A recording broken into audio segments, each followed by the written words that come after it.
어머니, 이제 판단력이 흐려지신 것 같아요. 사위의 차가운 목소리. 재산 관리 저희한테 맡기세요. 그들이 노리는 건 수억대 보상금이 걸린 굴 양식장. 요양원도 알아봤어요. 윤혜란은 떨리는 손으로 서류를 꺼낸다. 굴 양식업 등록증 윤혜란.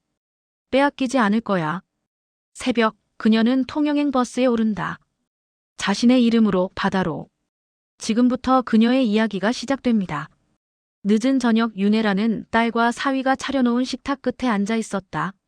한때 가족의 웃음이 가득하던 자리가 이제는 냉랭한 침묵의 무게로 눌려 있었다. 혜란은 국그릇을 들어 한 모금 떠넣었다. 국물이 미지근했다. 딸 수진이 끓인 미역국이었지만 왠지 간이 맞지 않았다. 소금이 부족한 건지 아니면 자신의 입맛이 변한 건지 알 수 없었다. 어머니. 사위 박도윤이 조심스레 말을 꺼냈다. 그의 목소리는 부드러웠지만 어딘가 단단한 의도가 숨어 있었다. 혜란은 숟가락을 든 채 그를 바라봤다. 도윤은 언제나 그랬듯 정장 차림이었다. 집안에서도 넥타이를 풀지 않는 사람이었다. 이제 연세도 있고 혼자 계시기 힘드시잖아요. 저희가 대신 관리해드리면 어떨까 싶어서요. 혜란은 숟가락을 내려놓았다. 도윤의 말이 무슨 뜻인지 모를 리 없었다. 아버지에게 물려받은 통영 앞바다의 굴 양식장. 그들이 진짜 원하는 건 그것이었다. 최근 들어 바다 개발 사업이 활발해지면서 양식장 주변 땅값이 오르고 있다는 소문을 혜란도 들었다. 엄마, 그냥 편하게 지내세요. 수진도 미소를 지으며 거들었다. 요즘은 재산도 미리 정리해두는 게 좋대요. 세금 문제도 있고 나중에 복잡해지면 엄마만 힘들어요. 혜란은 딸의 얼굴을 가만히 바라봤다. 어릴 적 수지는 바다에 가면 신발도 벗지 않고 뛰어다니던 아이였다. 굴 껍데기를 주워와서는 엄마 이거 예쁘지? 하며 자랑하던 그 아이가 지금은 통장 잔고와 서류 이야기만 하고 있었다. 언제부터였을까? 딸의 눈빛에서 바다가 사라진 게. 생각해볼게. 혜란은 짧게 대답하고 자리에서 일어났다. 더 이상 말을 이어갈 힘이 없었다. 뒤에서 도윤과 수진이 나지막이 무언가 속삭이는 소리가 들렸지만 혜란은 듣지 않기로 했다. 그들이 무슨 말을 하든 이미 결론은 정해진 것 같았다. 방으로 들어간 혜란은 창문을 열었다. 저 멀리 바다 냄새가 희미하게 풍겨왔다. 통영까지는 여기서 버스로 2시간이 걸렸다. 남편이 죽고 나서 그녀는 바다를 등지고 딸네 집 근처로 이사왔다. 그게 더 편할 거라고 모두가 말했다. 딸도 사위도 심지어 마을 사람들까지. 하지만 편하지 않았다. 매일 아침 눈을 뜨면 낯선 천장이 그녀를 맞이했다. 새 집은 깨끗하고 따뜻했지만 어딘가 공허했다. 바닷바람 소리 대신 차 소음이 들렸고 갈매기 울음 대신 경적이 울렸다. 혜란은 이곳에서 하루하루를 견디듯 살았다. 딸이 사다준 운동화를 신고 동네를 산책하고 마트에서 장을 보고 저녁이면 텔레비전을 켰다. 그렇게 시간을 흘려보냈다. 그날 밤 혜란은 잠을 이루지 못했다. 바람이 부엌 창문을 스칠 때마다 남편의 목소리가 들리는 듯했다. 혜란아, 그 굴밭은 내가 지켜야 해. 바다는 내 편이야. 남편은 평생 바다와 함께 살았다. 새벽같이 일어나 배를 타고 나가고 저녁엔 그물을 손질하며 하루를 마감했다. 손은 거칠었지만 바다를 다루는 손길만큼은 누구보다 부드러웠다. 그가 떠나고 나서 혜란은 더 이상 바다로 나가지 않았다. 그리워서가 아니라 두려워서였다.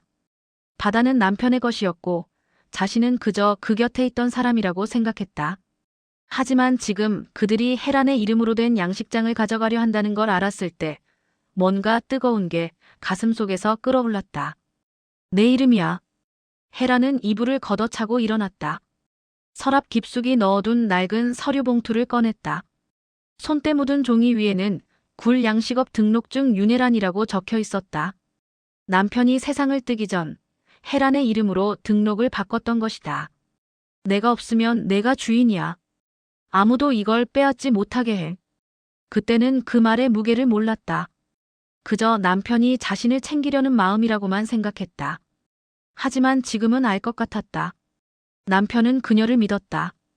바다를 지킬 사람은 딸도 사위도 아닌 바로 자신이라고. 헤라는 서류를 펼쳐들고 찬찬히 읽었다. 양식장 위치, 면적, 등록 일자. 모두 낯익은 정보였지만 유독 자신의 이름만큼은 새롭게 느껴졌다. 윤혜란.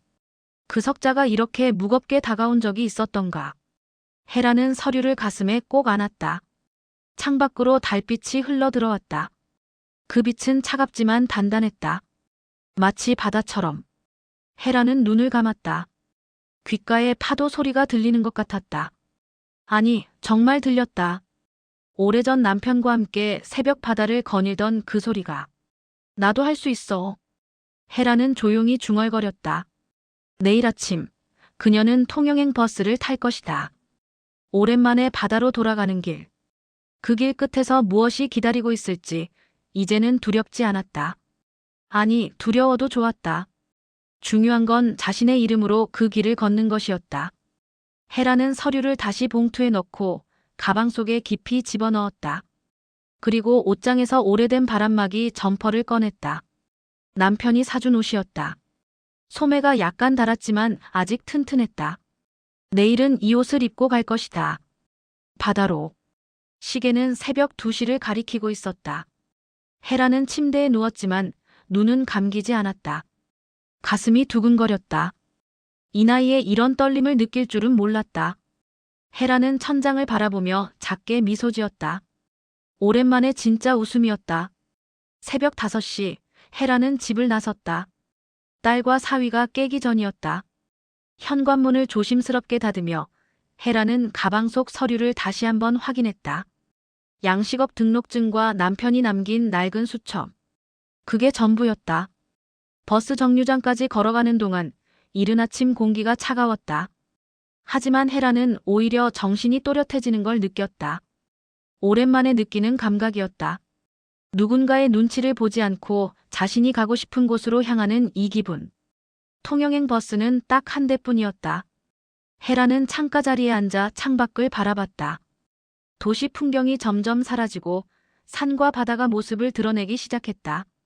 바다가 가까워질수록 헤란의 심장은 더 빠르게 뛰었다. 2시간 후 버스는 통영 터미널에 도착했다. 헤란은 천천히 내려 주변을 둘러봤다. 변한 것도 많았지만 변하지 않은 것도 많았다. 저 멀리 보이는 바다는 여전히 그 자리에 있었다. 출렁이는 파도 소리가 귓가에 닿았다. 헤란은 곧장 수협으로 향했다. 남편이 생전에 자주 들르던 곳이었다. 문을 열고 들어서자 익숙한 해산물 냄새와 서류 냄새가 뒤섞여 코끝을 스쳤다. 창고에는 중년의 남자가 서류를 정리하고 있었다. 명찰에는 지도사 정태수라고 적혀 있었다. 저기, 양식업 등록증 확인하러 왔는데요. 헤란이 조심스럽게 말을 꺼내자 정태수가 고개를 들었다. 어르신, 등록증 가지고 오셨어요? 헤란은 가방에서 낡은 서류 봉투를 꺼내 내밀었다. 정태수는 서류를 펼쳐보더니 눈을 크게 떴다. 이게 아직 살아있네요? 네. 이 권리증이요. 요즘 이 구역은 환경보건 사업으로 보상 절차가 진행 중이거든요. 이 서류가 유효하다면. 정태수는 컴퓨터를 두드리며 뭔가를 확인했다. 헤라는 가슴이 두근거렸다. 보상 절차? 환경보건 사업? 그런 말을 들어본 적이 없었다. 어르신, 이거 대단한 거예요. 이 구역 양식장 주인들한테 보상금이 나오는데 금액이 상당해요. 몇억은 될 겁니다. 헤라는 순간 어지러움을 느꼈다. 몇억? 그 돈이 자신의 이름으로 나온다는 말인가? 그런데 어르신, 이거 혹시 가족분들은 아세요? 정태수의 질문에 헤라는 잠시 망설였다. 아직 모릅니다. 그럼 빨리 알리시는 게 좋을 것 같은데요. 이런 큰 금액이면 서류 절차도 복잡하고. 아니요. 헤라는 단호하게 말했다. 일단 제가 먼저 확인하고 싶어요. 이게 정말 제 이름으로 돼 있는지, 제가 받을 수 있는 건지. 정태수는 잠시 헤란을 바라보다가 고개를 끄덕였다. 알겠습니다. 그럼 제가 확인 절차 밟아드릴게요. 며칠 걸릴 수 있어요. 괜찮습니다. 기다릴게요. 헤라는 수협을 나와 바닷가로 향했다.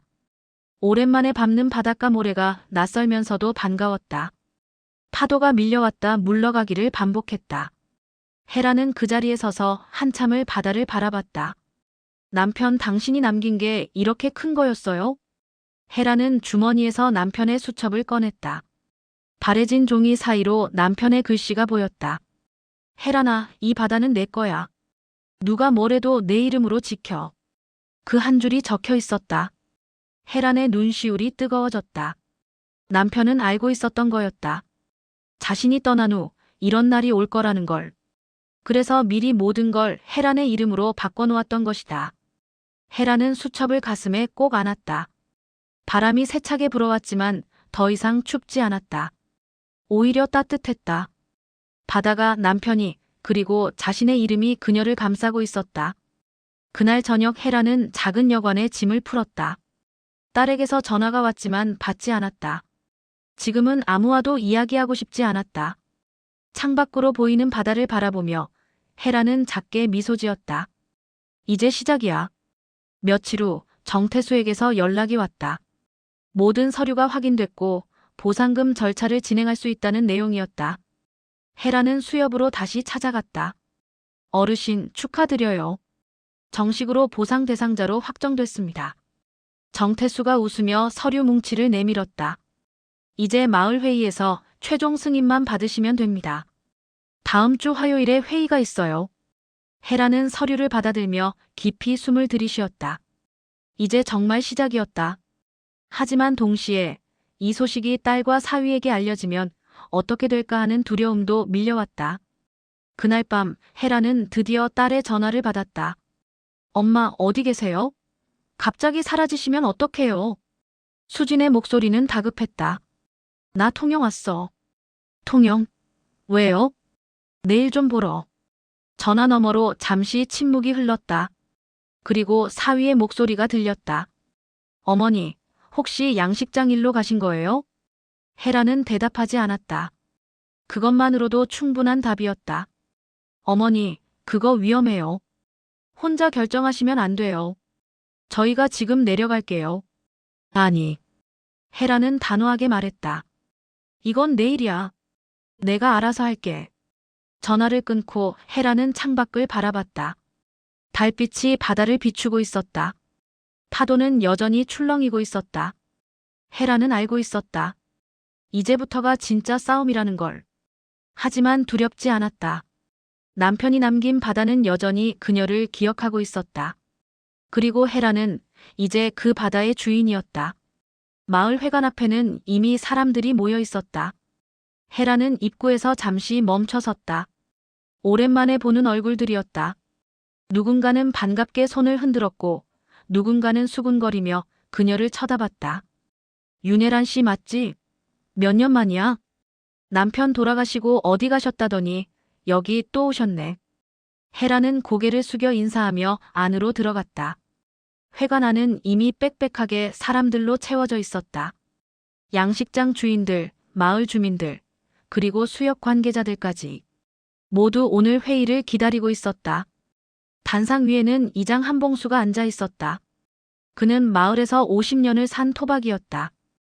헤란의 남편과도 친했던 사람이었다. 한봉수는 헤란을 보자 잠시 놀란 표정을 지었다가 이내 고개를 끄덕였다. 자, 그럼 회의 시작하겠습니다. 한봉수의 목소리가 회관을 가득 채웠다. 오늘은 환경보건사업 보상금 분배건에 대해 최종 확인하는 자리입니다. 명단에 있는 분들 한 분씩 나오셔서 확인해 주시기 바랍니다. 한 명씩 이름이 불리고 사람들이 앞으로 나가 서류를 확인했다. 헤라는 자리에 앉아 차례를 기다렸다. 손이 축축하게 젖어들었다. 긴장 때문인지 아니면 더위 때문인지 알 수 없었다. 윤혜란 씨. 드디어 헤란의 이름이 불렸다. 헤란은 천천히 일어나 앞으로 걸어갔다. 사람들의 시선이 일제히 그녀에게 쏠렸다. 웅성거림이 시작됐다. 저 사람이 윤혜란이야? 남편 돌아가시고 나서 바다일 손 놓은 지 오래됐잖아. 그런데 왜 명단에 있는 거야? 헤라는 단상 앞에 섰다. 한봉수가 서류를 확인하며 물었다. 윤혜란 씨, 본인 명의로 등록된 양식장 맞습니까? 네, 맞습니다.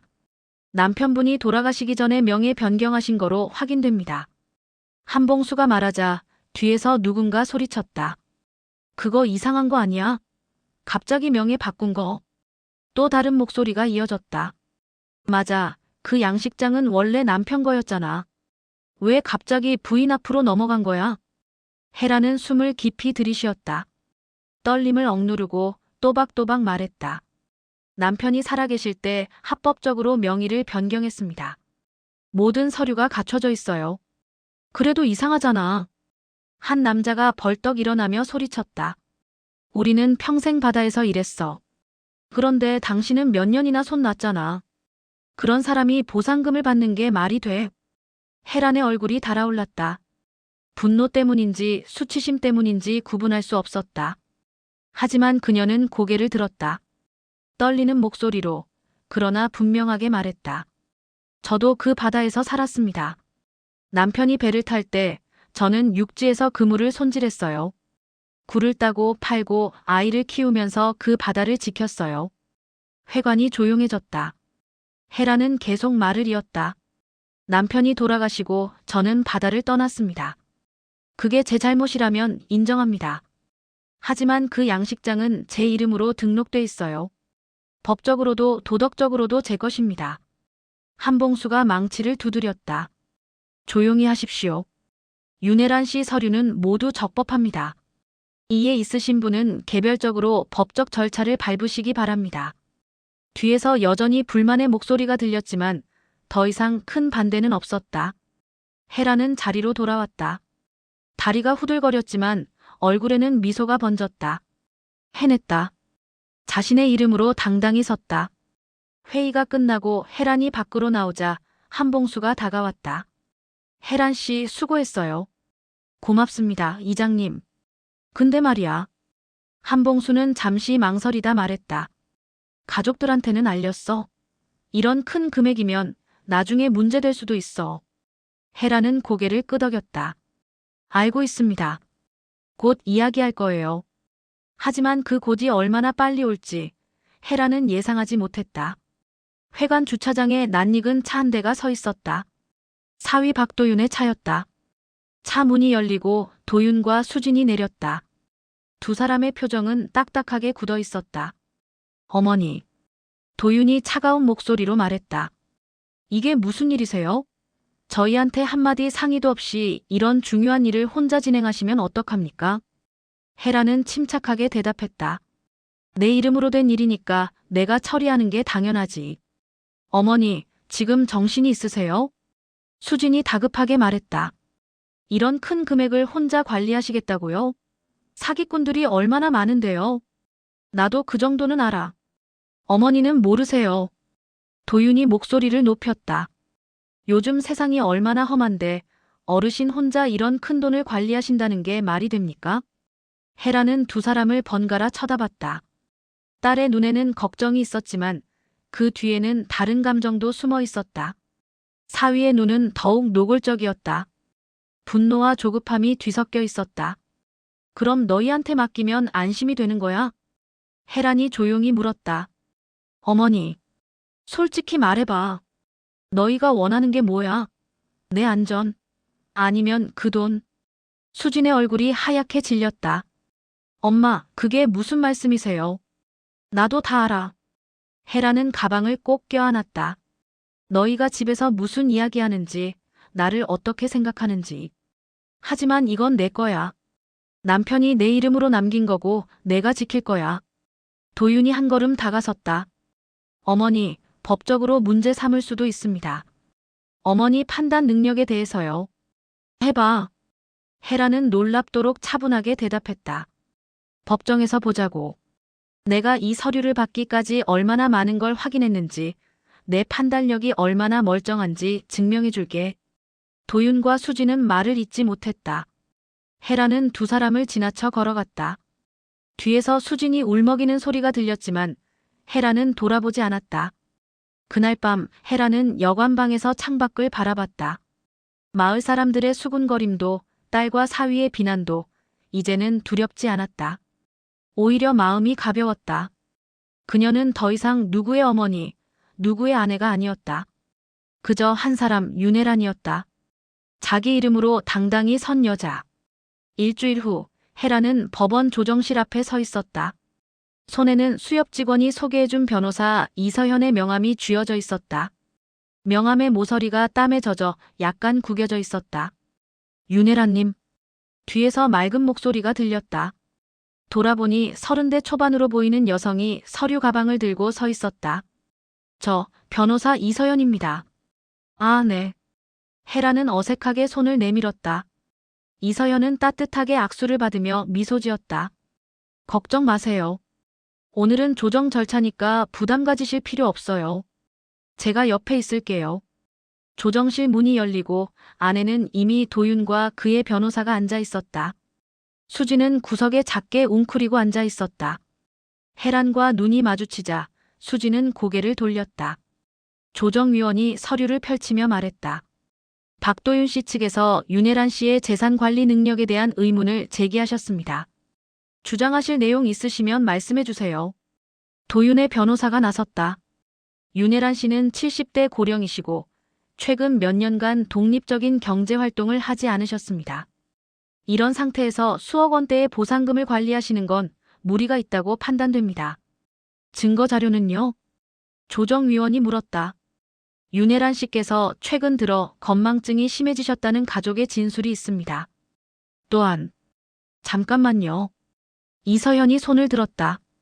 건망증이 심하다는 객관적 의료 자료는 있습니까? 그건 없으시죠? 그리고 윤혜란 씨께서 최근 통영수협에서 모든 절차를 혼자 진행하셨습니다. 담당 지도사의 확인서도 있어요. 판단력에 전혀 문제가 없다는 내용입니다. 이서현이 서류를 내밀었다. 조정위원이 천천히 읽어내려갔다. 윤혜란 씨, 본인이 직접 말씀하실 내용 있으세요? 혜란은 떨리는 숨을 가다듬고 입을 열었다. 저는 제 정신 멀쩡합니다. 목소리가 작았다. 혜란은 다시 한번 깊이 숨을 들이쉬고 말했다. 남편이 돌아가시고 저는 바다를 떠났습니다. 딸 집 근처로 가서 편하게 살았어요. 그게 좋은 줄 알았습니다. 하지만 혜란은 도윤을 바라봤다. 편한 게 전부가 아니더군요. 제 이름으로 된 재산을 제 손으로 지키고 싶습니다. 그게 그렇게 이상한 일입니까? 어머니. 수진이 참지 못하고 말했다. 우리가 엄마를 힘들게 하려는 게 아니에요. 그냥 걱정돼서. 걱정? 혜란은 쓴웃음을 지었다. 너희가 처음 양식장 이야기 꺼냈을 때 내 눈을 봤니? 내가 뭘 느꼈을 것 같아? 수지는 대답하지 못했다. 나는 내 딸이 나를 믿어주길 바랐어. 하지만 너희는 내가 관리 못할 거라고 생각했지. 나이 들었으니까 멍청해졌을 거라고. 어머니, 그런 뜻이 아니었어요. 도윤이 끼어들었다. 하지만 현실적으로 어르신 혼자서는. 혼자가 아닙니다. 이서현이 단호하게 말했다. 윤혜란 씨는 법적으로 완전히 유효한 권리를 가지고 계십니다. 양식장은 합법적으로 본인 명의로 등록됐고 보상금 역시 본인 앞으로 지급됩니다. 가족이라 해도 이를 임의로 관리할 권리는 없어요. 조정위원이 고개를 끄덕였다. 이서연 변호사 말씀이 맞습니다. 윤혜란 씨께서 법적으로 무능력자로 판정받지 않는 한 본인의 재산을 스스로 관리할 권리가 있습니다. 하지만 조정은 여기까지입니다. 조정위원이 서류를 정리하며 말했다. 박도윤 씨 측에서 추가로 법적 절차를 원하신다면 정식 소송을 제기하셔야 합니다. 다만 현재 제출하신 자료로는 승소 가능성이 낮다는 점 말씀드립니다. 도윤의 얼굴이 굳어졌다. 그는 변호사와 짧게 속삭이더니 자리에서 일어났다. 어머니, 나중에 후회하셔도 저희는 모릅니다. 그 말을 남기고 도윤은 조정실을 나갔다. 수지는 혼란스러운 얼굴로 어머니를 바라보다가 결국 남편을 따라 나갔다. 혜란은 그 자리에 멍하니 앉아 있었다. 이겼다. 자신의 권리를 지켰다. 하지만 왜인지 가슴 한편이 허전했다. 괜찮으세요? 이서현이 조심스럽게 물었다. 네, 괜찮아요. 혜란은 고개를 끄덕이며 일어났다. 다리가 후들거렸지만 어떻게든 걸을 수 있었다. 법원을 나서자 가을 햇살이 따뜻하게 내리쬐고 있었다. 헤라는 하늘을 올려다봤다. 구름 한 점 없이 맑았다. 윤혜란 씨. 이서현이 명함을 하나 더 건넸다. 혹시 또 도움 필요하시면 언제든 연락하세요. 그리고 이서현은 잠시 망설이다 말했다. 정말 잘하셨어요. 당당하게 자기 권리 찾으신 거 쉬운 일 아니에요. 헤라는 명함을 받아들고 미소 지었다. 고맙습니다. 변호사님.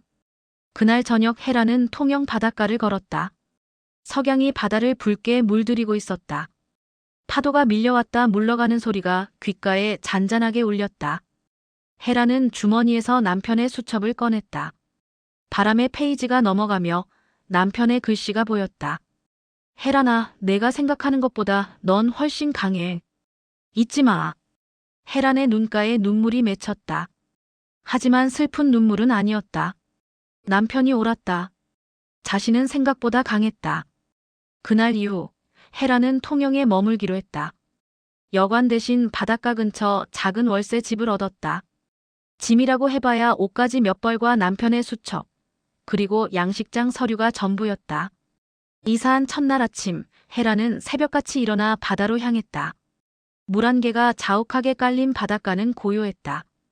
헤라는 신발을 벗고 모래 위를 걸었다. 차가운 바닷물이 발끝을 적셨다. 헤란 씨. 뒤에서 익숙한 목소리가 들렸다. 돌아보니 수협 지도사 정태수가 손을 흔들며 다가오고 있었다. 이렇게 일찍부터 나오셨네요? 잠이 안 와서요. 헤란이 미소 지으며 대답했다. 요새 마을에서 소문 자자하던데요. 법정에서 이기셨다면서요? 뭐, 이긴 건지 잘 모르겠어요.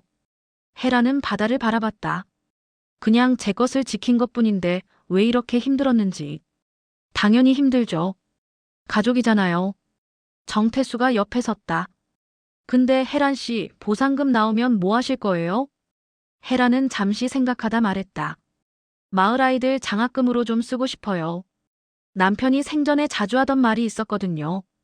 바다가 우리를 먹여 살렸으니 우리도 바다에 뭔가 돌려줘야 한다고. 좋은 생각이네요. 정태수가 고개를 끄덕였다. 그럼 다음 주 마을 회의 때 발표하시는 게 어때요? 사람들도 좋아할 거예요. 며칠 후 마을 회관에서 다시 회의가 열렸다. 이번에는 보상금 사용 계획에 대한 이야기를 나누는 자리였다. 헤라는 떨리는 마음으로 자리에 앉았다. 한봉수 이장이 회의를 시작했다. 자, 이번에 보상금 받으시는 분들 중에서 마을을 위해 기부하고 싶다는 분이 계시다고 들었습니다. 윤혜란 씨, 나오셔서 말씀해 주시겠어요? 헤라는 천천히 일어나 앞으로 걸어갔다. 사람들의 시선이 집중됐다. 지난번과는 다른 분위기였다. 적대적이기보다는 호기심 어린 눈빛이었다. 저, 윤혜란입니다. 헤라는 떨리는 목소리로 시작했다.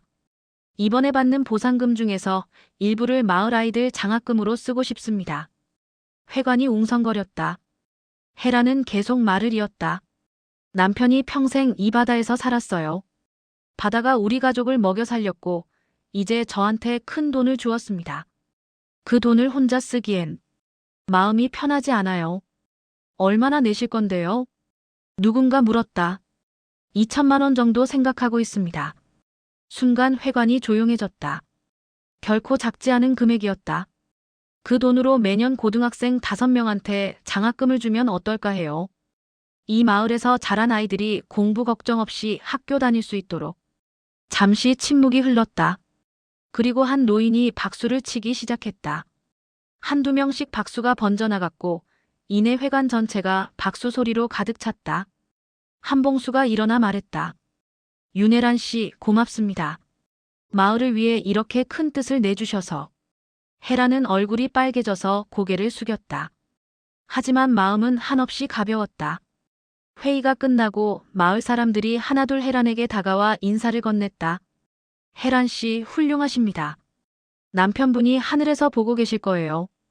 우리 손자가 내년에 고등학교 가는데 혹시. 사람들의 따뜻한 말이 헤란의 가슴을 채웠다. 지난번 회의에서 그녀를 의심하던 그 눈빛은 이제 보이지 않았다. 그날 저녁 헤라는 집으로 돌아와 장독대 옆에 앉았다. 남편이 담근 장독이 아직도 그 자리에 있었다.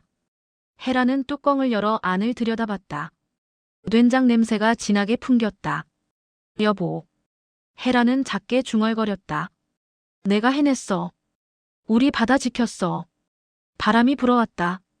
마치 남편이 대답하는 것 같았다. 잘했어, 헤라나. 헤라는 장독대에 기대앉아 하늘을 올려다봤다. 별이 총총히 빛나고 있었다. 그 별들 중 하나가 남편일까? 헤라는 손을 흔들었다. 며칠 후 보상금이 입금됐다. 헤라는 통장을 보며 한참을 멍하니 앉아 있었다. 평생 처음 보는 금액이었다. 손이 떨렸다. 하지만 두렵지는 않았다. 이서연 변호사가 재산 관리 방법을 상세히 알려줬고 정태수도 필요한 서류를 챙겨줬다. 헤라는 더 이상 혼자가 아니었다. 헤라는 약속대로 2천만 원을 마을 장학회에 기부했다. 장학회에서는 윤혜란 장학금이라는 이름을 붙였다. 헤라는 처음에는 사양했지만 이장이 고집을 부렸다. 헤란 씨 이름이 마을에 오래 남아야죠. 좋은 일 하신 분으로. 첫 번째 장학금 수여식 날, 헤라는 고등학생 5명에게 직접 장학증서를 전달했다.